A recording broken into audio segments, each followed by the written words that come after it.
You think you deserve that money? That trust fund belongs to Tiffany now. She's better than you'll ever be." The words from my stepmother's phone call pierced through me like daggers.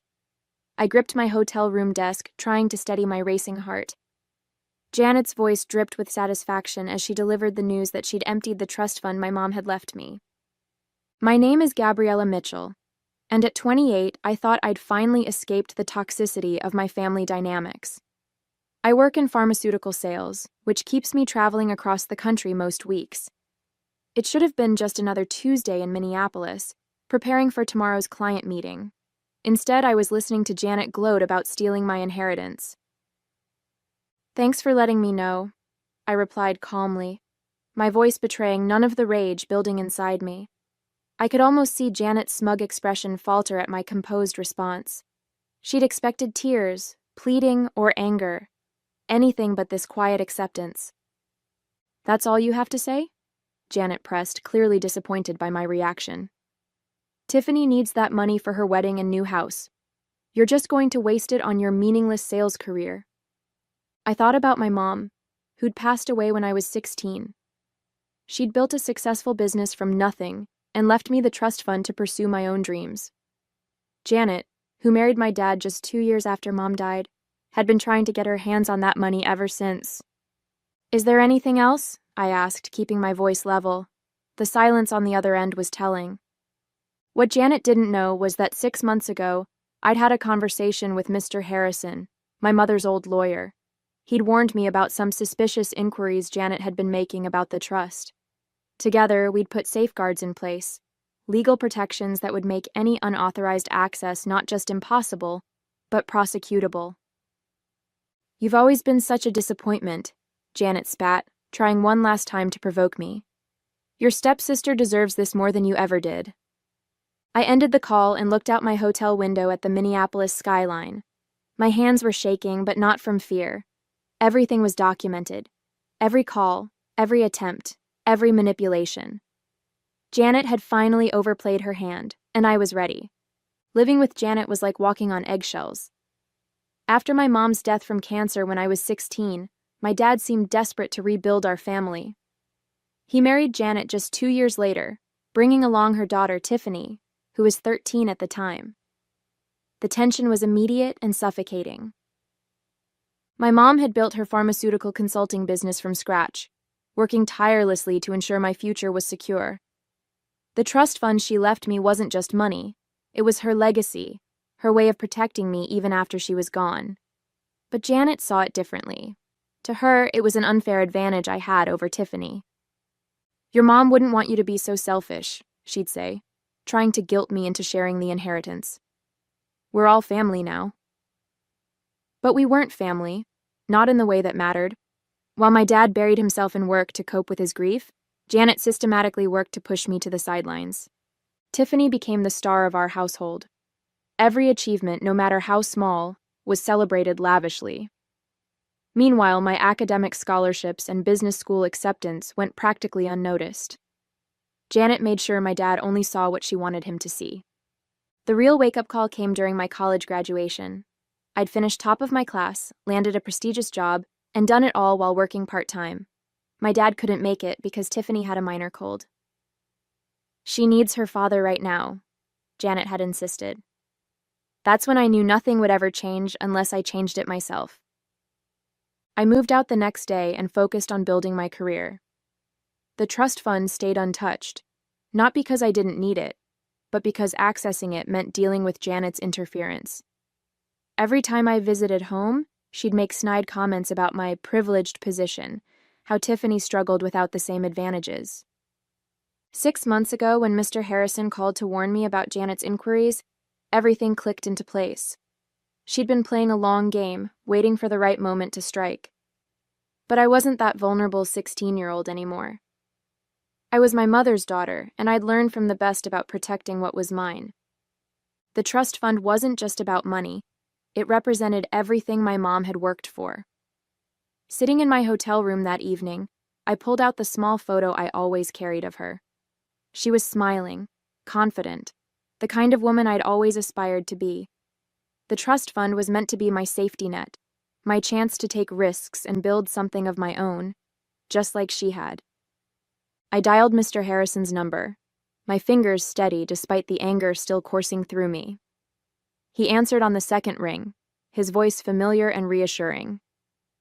"Janet finally made her move," I said, cutting straight to the point. "She claims she's transferred everything to Tiffany." "I was expecting this," he replied. "I got an alert about attempted access to the account this morning. Don't worry, Gabriella. The additional security measures we put in place worked exactly as planned. Every attempt was logged and documented." I let out a breath I hadn't realized I was holding. "So, nothing's actually been transferred?" "Not a penny," he confirmed. "But we've got her dead to rights on attempted fraud. The documentation is bulletproof. Would you like me to proceed with the next steps?" I thought about all the years of manipulation, the snide comments, the way Janet had slowly poisoned my relationship with my dad. She'd been so confident in her plan, so sure of her control over the situation, that she hadn't even considered I might be 2 steps ahead. "Yes," I said firmly. "It's time to end this. Send the evidence to the family lawyer and copy my dad on everything. I want him to see exactly what his wife tried to do." "Consider it done," Mr. Harrison said. "And Gabriella, your mother would be proud. She always said you were smarter than anyone gave you credit for." After hanging up, I opened my laptop and booked an earlier flight home. My client meeting would have to wait. I had a family matter to attend to, and this time, I would be the one in control. I landed in Boston the next morning, the autumn air crisp and biting. My dad's house, the one I grew up in, looked exactly the same, but something felt different. Maybe it was me. I'd called ahead to let him know I was coming, but I hadn't mentioned Janet's phone call. Some conversations needed to happen face to face. I found them all in the living room: Dad, Janet, and Tiffany. Janet's smug smile faltered when she saw me walk in, replaced by confusion at my calm demeanor. "Gabriella," my dad started, looking concerned. "I didn't expect you until later. Is everything okay?" "Actually, Dad, we need to talk." I pulled out my phone and the file Mr. Harrison had sent over. "Yesterday, Janet called to tell me she'd emptied my trust fund and given everything to Tiffany. I thought you should see exactly what happened." Janet's face went pale. "I was just trying to help Tiffany." "Don't." My voice was steel. "Every attempt you made to access the account was documented. Every call, every forged signature, every manipulation. It's all here." I handed my dad the file. His hands shook as he read through the papers, his expression darkening with each page. "Janet, what did you do?" His voice was barely a whisper. "She's lying." Tiffany jumped in, her face red. "She's always been jealous of me." I pulled out another document, the complete trust fund statement. The money's still there, safe and untouched. Janet's attempts to transfer it failed because I was warned about her plans months ago. I took precautions. "Precautions?" Janet spat. "You set me up." "No," I replied calmly. "I protected what was mine, just like my mom taught me to do." The silence in the room was deafening as my dad read through each document. Every manipulative email Janet had sent to the bank, every forged signature attempt, every calculated move she'd made to steal my inheritance. It was all there in black and white. "I did this for our family," Janet protested, but her voice wavered. "Tiffany needed—" "Stop." My dad's voice cracked. "Just stop, Janet. These documents, you tried to forge my signature. You lied to the bank. You—" He looked up at me, his eyes filled with a pain I hadn't seen since my mom died. "Gabriella, I had no idea." "Of course you didn't," I said softly. "Janet made sure of that." Mr. Harrison had organized everything chronologically, showing years of Janet's attempts to undermine my relationship with my father, all while trying to get her hands on my trust fund. The latest documents showed her failed attempt to transfer the money, along with her subsequent angry calls to the bank. "This is ridiculous." Tiffany jumped up, her face red. "Mom was just trying to make things fair. Gabriella's always had everything handed to her." I turned to my stepsister. feeling a mix of pity and frustration. Handed to me? I worked through college, built my career from scratch, and never touched that trust fund. Mom left it to me because she wanted me to have options, just like she did. But Janet couldn't stand that, could she? Janet's composure finally cracked. You ungrateful little... I've already filed charges, I cut her off. The bank has all the evidence of attempted fraud. Mr. Harrison is handling everything. I turned to my dad. I'm sorry you had to find out this way, but you needed to know the truth. The weight of 12 years of manipulation hung in the air. My dad looked at Janet like he was seeing her for the first time, and not in a good way. The next few moments changed everything. My dad stood up, his hands trembling as he held the documents. Janet, I want you out of this house. Tonight. What? Janet's voice rose to a shrill pitch. You can't be serious. After everything I've done for this family? Done for this family? My dad's voice was quiet but firm. You tried to steal from my daughter. You forged my signature. You've been lying to me for years. Tiffany started crying, but these weren't her usual manipulative tears. She looked genuinely shocked, perhaps finally realizing the gravity of what her mother had tried to do. The police will want to talk to you, I said to Janet. Mr. Harrison has already filed the reports. The bank's fraud department is involved now. You planned this, Janet hissed. You knew I would try to access the trust fund. No, Janet, you planned this. I just made sure I was ready when you did. I turned to my dad. There's more. Mr. Harrison found evidence that she's been skimming money from your accounts too. Small amounts, building up over years. My dad sank back into his chair, looking devastated. I felt a pang of guilt for causing him pain, but he needed to know the truth. Get out, he repeated to Janet. Both of you. I'll have my lawyer contact you about the divorce. As Janet and Tiffany gathered their things, throwing accusations and tears around in equal measure, I stood quietly by the window, the same window where I used to watch for my mom to come home from work. I could almost hear her voice. Always be prepared, sweetheart, and never let anyone take what's rightfully yours. In the weeks that followed, my dad and I had some long overdue conversations. We sat in the kitchen one evening, the same kitchen where my mom used to help me with my homework, and really talked for the first time in years. I failed you, he said, staring into his coffee cup. After your mom died, I was so focused on not being alone that I didn't see what was happening right in front of me. We both made mistakes, I admitted. I could have told you sooner about Janet's behavior, but I wanted proof first. I needed you to see it for yourself. The legal proceedings moved quickly. Janet faced charges of attempted fraud and financial exploitation. She tried to paint herself as a victim, claiming she was only trying to equalize things between me and Tiffany, but the evidence was overwhelming. The bank's documentation showed years of calculated attempts to access my trust fund. Tiffany reached out to me via email, claiming she hadn't known about her mother's plans. I wasn't sure I believed her, but I understood she was struggling with her own revelations about her mother's true nature. I'm sorry, she wrote. I always thought you had everything handed to you. Mom made it seem like you were the privileged one, but now I see she was just jealous of what your mom built for you. Mr. Harrison helped me set up my own business consulting firm, something I'd always dreamed of but had been too cautious to pursue. The trust fund my mom left me became the seed money for my new venture, just as she'd intended. Your mother would be proud, Mr. Harrison told me during one of our meetings. She always said you had her business sense and your father's heart. She knew you'd do great things when you were ready. Dad started coming by my office for lunch every week. Sometimes we talked about Mom, sharing memories that Janet had made it uncomfortable to discuss for so many years. Other times we talked about the future. He was finally starting to look like himself again, the dad I remembered from before Mom got sick. You know what your mom used to say about you? He asked one day. She said you were like a diamond. Pressure just made you stronger. Life took on a new rhythm. My consulting firm grew quickly, attracting clients who appreciated my direct approach and industry knowledge. I hired a small team, including Sarah, a brilliant analyst who reminded me of my mom. Same drive, same determination to prove herself.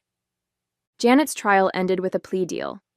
She avoided jail time but had to pay significant restitution and was banned from working in any financial capacity. The last I heard, she'd moved to Arizona to live with her sister. Tiffany stayed in Boston working as a teacher's assistant. We kept minimal contact, mainly through occasional emails. Dad threw himself into rebuilding our relationship. He started sharing stories about my mom that he'd kept buried for years, how they met at a business conference, their early struggles to start her company, the late nights planning their future. Each story helped heal a little piece of what we'd lost. One evening, as we sorted through old photos in the attic, we found Mom's business journal. Inside was a letter addressed to me, dated just weeks before she passed. My dearest Gabriella, I'm leaving you more than money. I'm leaving you the freedom to choose your path. Don't let anyone dim your light or tell you what you deserve. You're stronger than you know, smarter than they give you credit for, and capable of anything you set your mind to. Trust yourself. I do. Love, Mom. Those words became my mantra as I built my business. I framed the letter and hung it in my office, a daily reminder of where I came from and where I was going. My dad retired from his job and started volunteering at a grief counseling center, helping other families navigate loss without losing themselves. Sometimes he'd consult for my firm, bringing years of experience and a perspective that complemented my approach perfectly. Looking back on those events 5 years later, I'm amazed at how much has changed. My consulting firm has expanded to 3 cities, helping pharmaceutical companies streamline their operations, just like Mom used to do. The trust fund she left me didn't just secure my future, it became the foundation for helping others build theirs. Dad retired completely last year, but he still comes by the office to mentor our younger employees. He says it keeps him connected to Mom's legacy.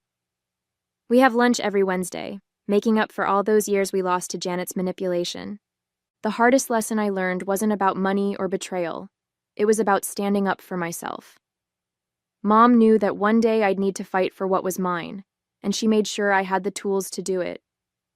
She taught me that true strength isn't about being tough. It's about being prepared and patient enough to wait for the right moment. Sometimes I visit the old house where I grew up. Dad still lives there, but it's different now. The walls have been repainted, the furniture rearranged, all traces of Janet's presence erased. In Mom's old office, which Dad turned into a library, I found her collection of business books last week. Inside one, she'd written notes about teaching me to run the company someday. I never got that chance with her, but I'm building something of my own now. Every decision I make in my business carries echoes of her wisdom. The trust fund she left me wasn't just about money.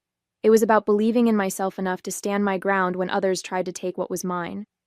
Janet's attempt to steal my inheritance taught me something valuable. Sometimes people show you exactly who they are, and the best response is to be prepared. I'm grateful now for those difficult years because they shaped me into someone my mom would be proud of. Someone who doesn't just survive challenges but grows stronger from them.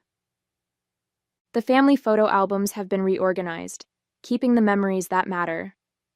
On my desk at work sits my favorite picture, Mom and me at her office, both of us laughing about something long forgotten. It reminds me daily that while some people try to tear you down, others build you up in ways that last a lifetime.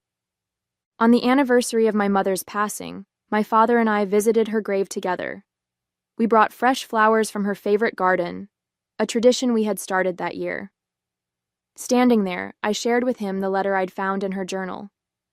He read it silently, his hands trembling slightly as he held the worn paper. "She was always thinking ahead," he said softly, his voice thick with emotion. "Even when she was fighting for her own life, she was fighting for yours too." In that moment, I realized that every step I had taken to protect her legacy, every choice to stand firm, every decision to build something meaningful, was her final gift to me. "She would be so proud of you," Dad said, placing a hand on my shoulder. "And I couldn't be prouder to call you my daughter." Together, we stood in quiet reflection, knowing that while some wounds never fully heal, Love and resilience have the power to transform even the deepest scars into strength.